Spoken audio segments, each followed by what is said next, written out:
Hello and welcome to part 2 of our mini-series within the series of Marc's Miniature Monday, where we paint a mini. We paint a mini. It's a mini-series about minis in Marc's Miniature Monday. It really truly is, and it's actually quite a small mini as well. It's a miniature mini. It's a 15mm mini. And where in part 1 we discussed and examined how to airbrush the miniature. Yep. So how to get great highlights with it really quickly as well. It's about painting this miniature as fast as possible while it still looks effective on the tabletop. For sure. Yeah. So in the part 2, what we're going to be looking at is weathering to make it look effective and weathered and natural on the table. So again, we're going to go back in time because as you can see, it's finished. This is finished. We're going to go back in time and we'll see how we got this this effect.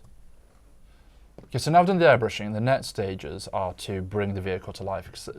If you just leave it at the airbrushing stages, even though you've got the depth of the shadows and the highlights, you need to really make it start to pop. Yeah, you need to weather give it some care, really. Care, or the inverse of care, because we want our tanks to look, or walkers as these are, to look pretty worn and beaten. Yeah, I mean, you've had a go at a few of these. You've actually done one extra stage on this. We've got the German heavy mech panzer here, which he goes by the name of Thor, because he's a Norse god. And he shoots lightning out of the barrel. I don't think that is true. So you've painted the silver parts in addition to the airbrushing now. What paint did you use for those? So I used, for this one, it was a brand new paint, which I've never used before, and it's by AK Interactive. It's an acrylic, it's an enamel silver paint, which I'm going to get Joe to put the actual specific name up there because the actual specific names escape me at this moment. But yeah, I just wanted to give it a try, see how it looked using just a normal bristle brush. I've used it through an airbrush, and it's wonderful through an airbrush. Right. Yes. I just thought I'd give it a go through a bristle brush. Does it apply okay with a brush? It's okay with a brush, but better with an airbrush. But much better with an airbrush. Yeah. I'd recommend just using an acrylic paint for this. Yeah, you can see a few streaks and smears on this, but that doesn't really matter because we're gonna hide that anyway. Rub it up, right? We're gonna hide that. First things though, you're going to do some chipping. We're going to do some chipping to start with. I'm going to take this turret off because we've kept it separate, and otherwise it'll just keep flopping around. So the important ingredients to chipping, we've got them here. Some paints, a sponge, and some kitchen towel. And some kitchen paper, yeah. Okay, so do you want to talk us through? Okay, so the first thing you want to do is get your sponge, which we're going to be using for creating a kind of worn, damaged texture on the vehicles. You want the sponge to be nice and rough. You don't want to be using the smooth edge. So you just need to pick away at it. You don't want any of the edges around this part to be more raised than the actual center part. But in general, just pick away and get it as worn as possible. And you don't have to keep it this large. You could tear it even smaller to give a bit more precision. And just keep going at it. It's as simple as that. I mean, we've got quite a lot of sponge, but if you have a shortage of sponge, keep all your bits that you tear off as well, because you can always keep using those. Put them between tweezers and apply them to smaller figures as well. One of the things which I like to do is working on that notion of using it with a tweezer. I actually have a piece of sponge stuck to a cocktail stick. There you go. Yeah. Which I've used multiple times over, and just give it a quick wipe over and a dunk in some water when you're finished, and it works really well for that. Yeah. So now we've got some of our sponge ready and torn, ready for to texture our vehicle. Let's get some paint. Sure. So what you want to do you want to start with a brown colour in essence. So this is like the base colour, the rust colour. So a bit of warmth to it, but nothing too fancy. Yeah. And then what we'll use the silver colour to represent fresh chips, which we'll put over the top of the warm brown. Yes. Okay. So start with the brown. Okay. So so you're just taking quite a glob of it and just taking some of it off. You don't want it to be dry, as in when you're dry brushing, it still needs to deposit the paint quite readily. So you kind of want it when it's starting to look in this stippled fashion. Looks like chips on there. Looks like chips on there, doesn't it? Yeah, not potato chips. Oh, if only. No, I know. I'm pretty hungry. Okay. So now you've got your paint on your sponge. What you want to do is target along these hard edges of the vehicle, because that's where it's primarily going to take damage. Obviously some damage will occur along the smooth panels, but you want to just be targeting. Oh, there's a bit too much paint on there. I like that, you see. It looks like a big chip where bullets have hit the front of it. So, but yeah, you're going softly now. Yeah. And you can kind of see working and building up. Target these raised areas as much as possible, so around there. The nice thing about the sponge technique as well is if you really do something too heavy, you can actually take some of your base colour and sponge that back on as well. And that works really well to do that, because then you get that contrast of different paints and almost as if there's been different layers of paint onto the actual vehicle and at different times. So it adds another degree of realism actually if you do that. You can even almost develop highlight levels through using a sponge. I've actually painted a bigger figure practically with just a sponge before. I love sponging. It's great fun. And it's nice and straightforward and easy. And you can keep going like this. And you don't need to be too slow. You can just go for it. Yeah, just reload the sponge every so often. Yeah. But you can see you're getting loads out of this. And it instantly just makes that airbrushing look less like it's airbrushed and more like there's been some effort put in. There you go. So I wouldn't do too much more than that. I mean, you could go heavier on these maybe corners. Focus on, if you were taking more time off camera, you'd obviously be a bit more specific in your placement. There is actually in the kit, there's an option for a big like bulldozer blade that can go on the front. Oh, that'd be amazing to sponge. If we had used that, I didn't stick it on. I'm disappointed in him not using that. I wish I'd known that even existed. It hides all that nice detail that's on the front of the vehicle though. But a dozer blade is a nice detail. It would have been good. You could have even put some hazard stripes on it. Oh, I love doing a hazard stripe. Like one day we'll do a tutorial on how to do hazard stripes. Well, there's no reason you can't paint it in a different video and add it on. We'll do this. We'll get this done. Okay. So once you've done your brown, obviously you need to let that dry. Yeah. You don't want to be putting your silver on directly onto the brown chipping whilst it's still wet, because they'll just blend and merge and mix on the miniature. So you need to leave that. It's acrylic paint, a couple of minutes at most. That's all you need. All right. So now we're on to the next stage of the weathering, which is to use some oily steel. Oily steel. It's quite a nice, thick, gloopy metallic paint, which is perfect for this sort of effect. Yeah, so you're gonna nothing different really with the technique here. Exactly the same, and you don't have to do it over where you'd previously worked. You can start afresh in different areas, but likewise you can work over where you previously created chipping to create the effect of fresh chips on there. Yeah, for sure. So, it almost sort of, if you use it where you're using it on there, the brown element now almost acts like a shadow as well as the rust area. It just adds that depth to it, and again, it's just so easy, guys. You're just popping it on, nice and straightforward. Yeah, so you might get a competition painter who will highlight their chips on the edges and things, which is completely understandable. But for army level painting, you don't need to go. You just don't need to do that. Yeah.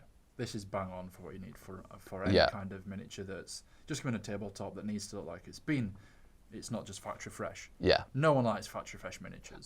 You've made a terrifyingly generalising statement there. No one likes them. Joe, do you like factory fresh miniatures? Nah. He says no. So. Oh dear. But yeah, you can keep going on this. Obviously, this underside here. Yeah, possibly. You'd want quite a lot of fresh chips on here, because this is where the vehicle. Or at least it would be, except you're going to add a bulldozer blade after you've now found out about that. Yeah, I can't wait till there's a blade. And I've got to say that I love these headlights, because what do you need on a Spider Walker? You need headlights. You need eyes. You need eyes. Well, this is why I didn't put the dozer blade on. Ultimately, because I wanted. All right. Well, let's hope I get you in Secret Santa, because I can give you a dozer blade. I want a dozer blade, and I want masking tape, so I can mask some hazard stripes. Okay. Then again, along the legs and on these feet, you'll probably want to add fresh chip effect on there. Yep. Because again, this is where it's going to be coming across quite a lot of obstacles, and and then you just keep going in that fashion.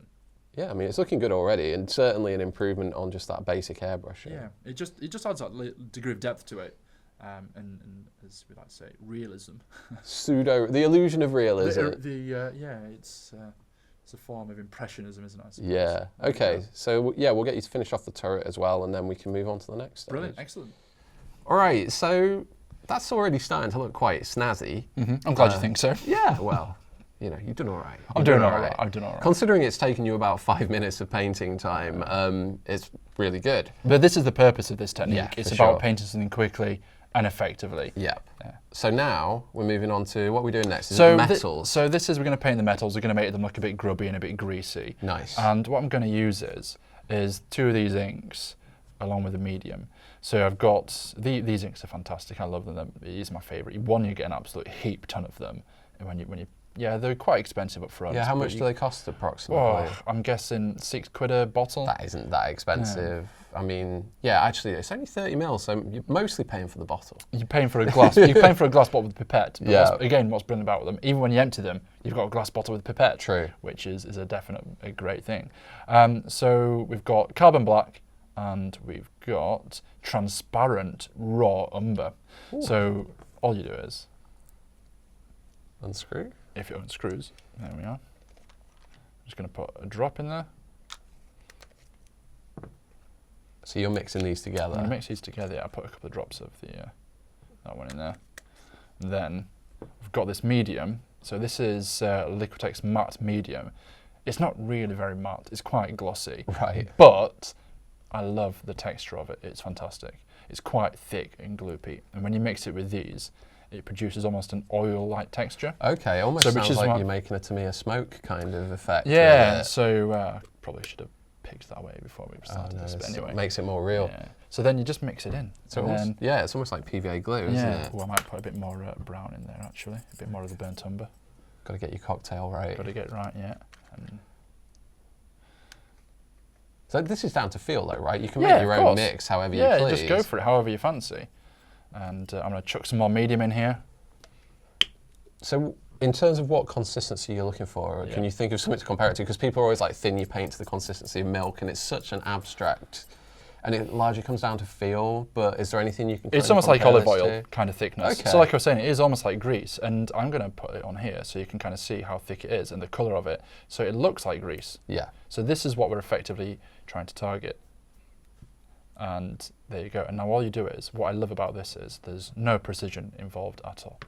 So load your brush up quite heavily with the paint mix, with the ink and media mix, and then just layer it on quite heavily. As you can see, it just pulls around the joint sections. Don't worry about it being precise. And what I like about this as well is once you've done one coat, you can add a second or a third. You can either have more black in there, or you can just go straight for the raw umber, or burnt umber I think it was, and just keep layering it on. So how long's the sort of drying time on this? Can you even sort of wipe some off if you go a little bit too heavy? You can wipe some off, so you could use your finger to wipe it off there if you fancy. Yeah.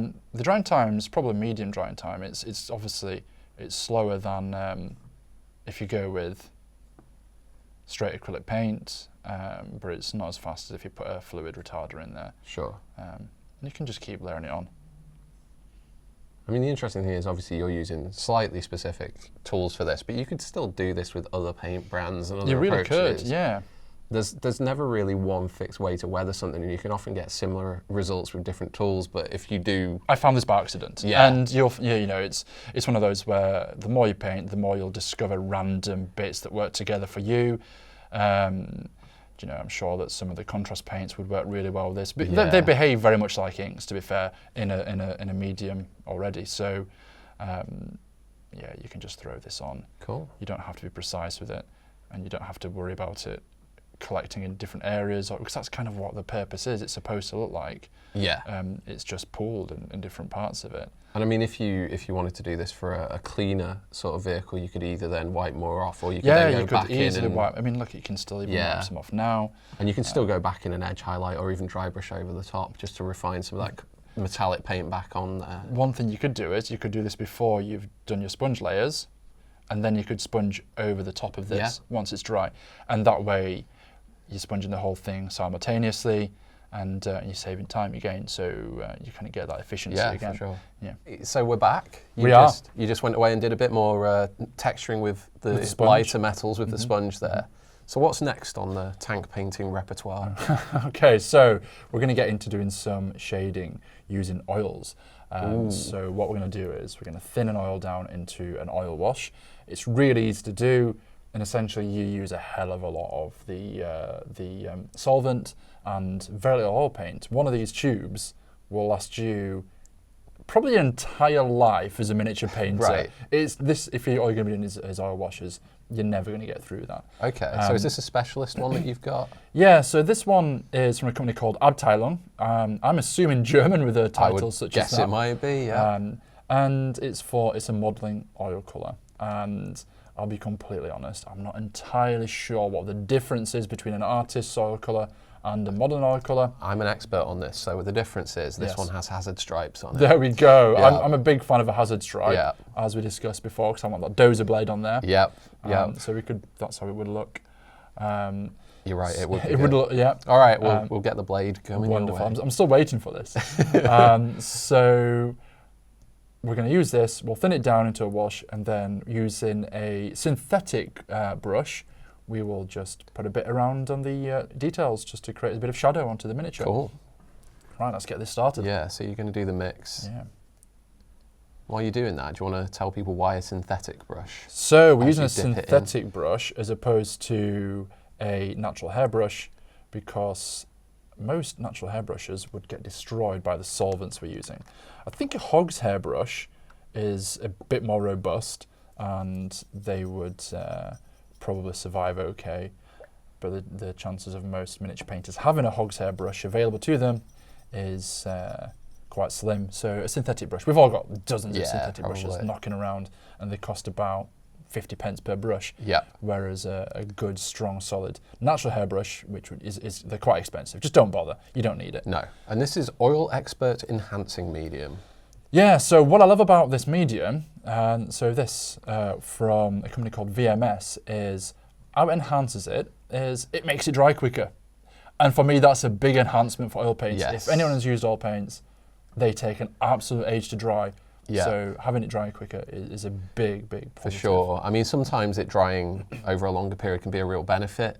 You know, it gives you more time to push it around and play with it. But in this situation, especially with us filming it, that's quite helpful. It's still slow enough to play with it, but it reduces down the drying time from the 24 hours, which you can get with some oil paints, down to a more manageable couple of hours. Cool. And so yeah, it's brilliant for that. Okay. And again, you can see that it thins up the paint there, so you get a nice, lovely wash, almost like when you're working with an acrylic wash kind of texture. Yeah. That's the kind of how you're looking for. Okay, so you're just going to start to apply that. Yeah. So do you have any rhyme or reason as for where you'd start or where you put the application? Whatever's in front of you, just go for it. Fair enough. Simply, I just go for it, and then you see how it goes on there. So you literally tap around the details, and as you can see, it has that lovely capillary action. It just bleeds around, and then you just tap it onto the recesses, and it just kind of blends in. Yeah. And it's that easy to do. You don't need much in the way of skill.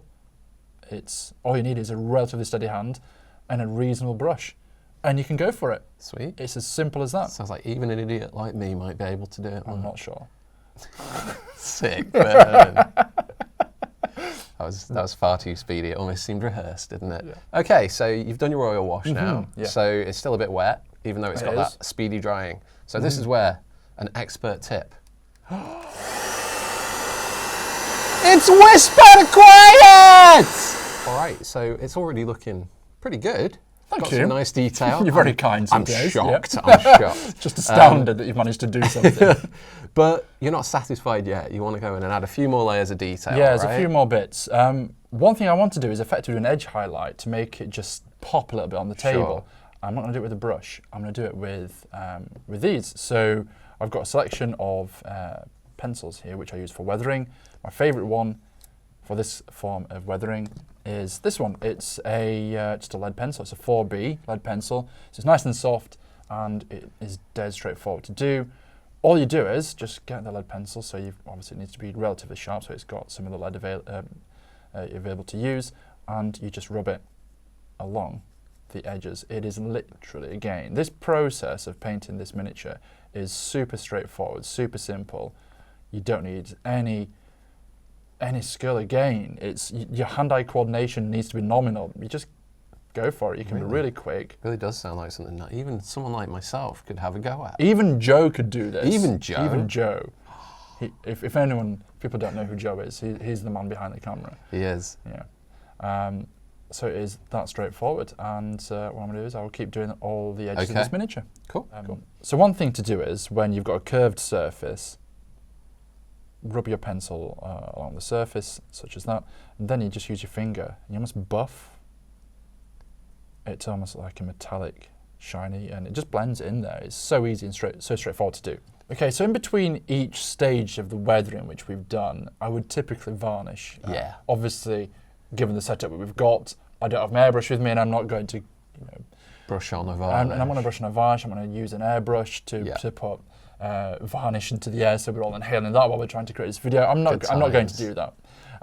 But usually speaking, I would varnish between each stage. Yeah, and that's to protect things, right? It protects the miniature, it protects the paintwork that you've already done. And as you can see here, in this small aspect there, while I was using the side of the pencil, I managed to pick off a little bit of the paint. Take it as an opportunity to get creative again. Get creative. It's dead easy to sort out. Yeah. Get your sponge a bit of silver on there. There, sorted. That's so creative. It is so creative. Yeah. So nice and easy to deal with. Yeah. Okay. But we're now moving on without varnishing it again. We're being irresponsible rogues. We are. But this one, I'm hoping, shouldn't cause any more chaos. Okay. Because we're going to be dusting on some pigments. Okay. So this is a soft approach. This is a soft technique. Yeah. Cool. Okay. So we're going to use some of this wonderful product called Old Grease from Sounds delightful. Wilder, isn't it, this one? It's it? one of my favourite weathering powders, actually. I've had it years. And these pots, again, you buy them once, and unless you're weathering something the size of a house, they last you a long, long time. And houses tend to weather themselves, so houses tend to weather themselves, this is true. Okay, so I'm going to use this little tool which I got with another set. I'll show you the set first. So I got this TAMIYA Weathering Master Set. It is basically a makeup set. Yeah, I mean, that's makeup stuff is great for hobby business. It is. So we've got this, and it's basically just different pigments encased within a little square, and then we've got this wonderful little tool here, which again is a makeup applicator, and we're going to use this to apply some pigment. Cool. But you're using the old grease? So we're going to start with old grease, and old grease is basically all it's going to be used for is for the muzzle of the turret. Right. So you basically just dust it on. Okay, so it's like a carbonized kind of a look. Yeah, we want to make it look a bit grubby. Do you use old grease for other applications outside of gun barrels and stuff? So old grease gets used for gun barrels, exhausts, that sort of thing. Sure. So the same one here. Oh yeah, on those exhausts on the back. Parts, there you go. Kind of engine areas, really. Engine areas, yeah. Obviously, the name is pretty descriptive, isn't it? Anything that will have old grease on it, well, it's a really useful tool for that. Yeah, so there you go. So that is all I'm going to use the old grease for in this instance, and that's why it will last you so long, because you do not need to use more than that. Especially if you only paint 15mm figures. 15mm, yeah. Okay, so then finally, the final stage of weathering doesn't show up too much on these because of the nature of the colour. So we're just going to get some, I'm just going to use some of this darker one first, and you just brush it on quite heavily. Just go for it. Don't be shy with it. It's just to show that there's a bit of dirt and grime on the legs. It mats the paint effect up, if anything. Yeah. And then you can go for the lighter one. Which I guess if you had been varnishing in between would be even more useful probably, to do. So I would typically use a satin or even a gloss varnish, especially if you're doing an oil wash. Yeah. The oil washes, they just work better with either the satin or a gloss varnish than with a matte. It's typically the matte varnish, the capillary action which comes from it can sometimes be a bit funky. Yeah, you don't want to it. go that, I mean, and obviously you're using these particular colours, but if you were basing on a very red sand kind of thing, you'd want to use a similar kind of pigment on there. You can really mix it up and use quite a lot of colour theory to contrast and make interesting looks on your figures as well. Yeah, very much so. Just depends on what base you're going for, and obviously I'm going for these colours because I'm trying to make it look as realistic as possible, and obviously the camouflage pattern would probably indicate what terrain they're fighting on. So this is fighting in giant green fields, probably. Fighting in giant green fields. One thing you could do is, after you've done this, is apply a bit of mud effect around the base of the feet. Yeah. And I think there we go for that. Perfect. I don't think there's much else I can show on that one. No, well, we'll get Joe to go and do some final filming. And would you say this is pretty mumuch finished, other than you'd usually apply a varnish over the top to fix all those pigments? Yeah, again, once you're finished doing applying the weathering pigments, you will need to seal it in. Yeah. You don't, there's nothing worse than picking up a You can see my hand right now, Yeah. and I've not done too much here, and you would just be coated, absolutely covered in pigment, and also it just takes away then the pigment you've applied to your miniature, which you spent good time making look impressive. So yeah, seal it in. Cool. Always. Another wonderful use of an airbrush. All right, well, I think that looks really good. Thank you. It's going to look fine on the tabletop. Hope it'll look okay on the tabletop. Oh yeah, for sure, and some good tips and tricks there. Even I learned a few little bits, so I hope so. Hopefully those viewing did as well. Yeah, and if you did learn something, if you gained anything at all, why don't you give it a like and subscribe, and you'll find in your feed you'll get similar material that we produce as well. Yep, you'll be punished for liking and subscribing by having to suffer us to even more. So.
This video has been brought to you by WI Prime, Wargames Illustrated magazine's online members club. View more videos or find out more about WI Prime by following these links.